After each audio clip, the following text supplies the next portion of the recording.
So after a lot of consideration, one of the things that I don't currently like about my motorcycle is the sound. And I've mentioned that in my original review. And so a lot of people, after seeing that review, recommended that I drill it out. And so I'm going to give that a shot and videotape it and see if it actually works. One of the considerations is drilling it. I've got the extender, so you can see here, just to make sure it's in view. I did not get the metal one of these, or the ones that cut the metal. It was gonna be, I don't know, 50 bucks Canadian, or 60 bucks altogether with the extender probably. And I didn't want to spend that for a one-use function. So I'm gonna drill semi-slowly, I'm not gonna force it, and hopefully that's not gonna be a problem. And that's it. So next up I'll turn it on, we'll record the sound, and then I'll drill, and then we'll see what it sounds like afterwards.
So I finished off the modification to the exhaust. I drilled out a 1.5 inch hole into the inner baffle, and it's awesome. Now that I've done it, I wish I had done it sooner.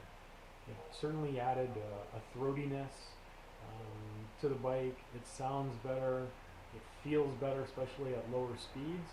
And the nice thing is, once you get to higher miles per hour or kilometers per hour, everything kind of smooths out, so you don't even notice the modifications.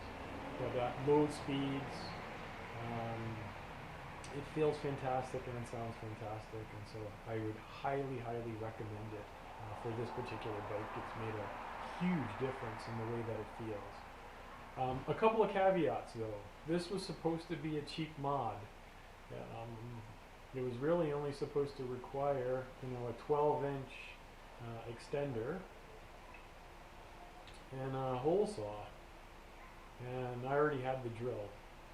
In this case, all I could find for extenders that would actually fit my drill was a 1/4 inch.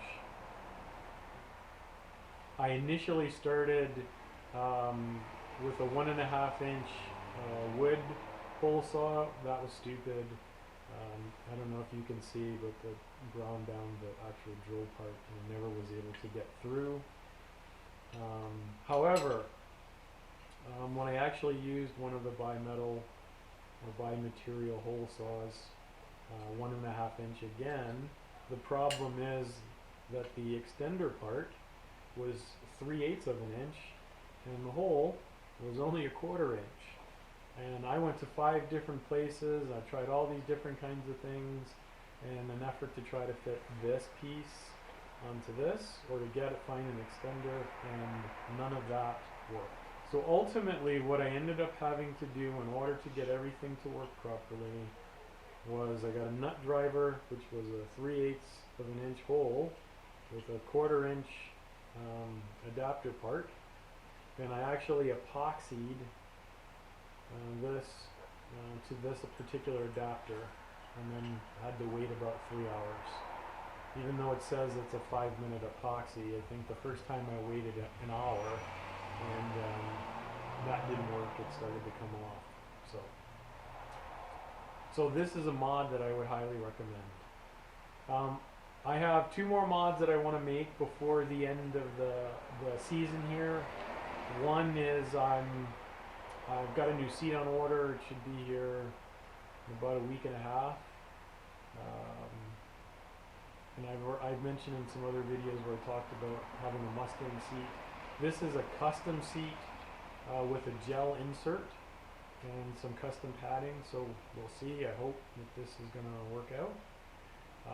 The other thing is I'm going to be adding a big air kit to my bike to help improve airflow and hopefully get a little more horsepower out of it. So if you like the video, make sure that you like it and thumbs up, and subscribe. You know, I got a lot more videos coming on a whole bunch of different things. I think they're going to be of real interest, and I'm really going to be putting some effort into trying to put together some high quality videos. So subscribe. Have a great day, and I'll talk to you soon. Cheers.